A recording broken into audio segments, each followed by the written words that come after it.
Syederalun sebanyak 31 grup pawai takbir yang terdiri atas grup Menasah dan Gampong di Banda Aceh dan Aceh Besar pada malam Lebaran Idul Adha Selasa 27 Juni 2023. Kepala Unit Pelaksana Teknis Daerah Pengelola Masjid Raya Baitur Rahman, Saifan Nur mengatakan dalam rangka menyambut Lebaran Idul Adha 2023, pihaknya telah menyiapkan berbagai persiapan. Peserta kebanyakan didominasi siswa SMA dan SMP.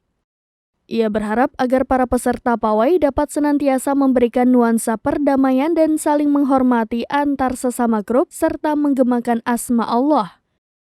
Selain itu kepada pemerintah Aceh agar kegiatan pawai takbir tersebut dapat kembali terlaksana tiap tahunnya. Kemudian kepada peserta yang belum dapat berpartisipasi tahun ini, ia mengharapkan agar dapat ikut pada tahun depan.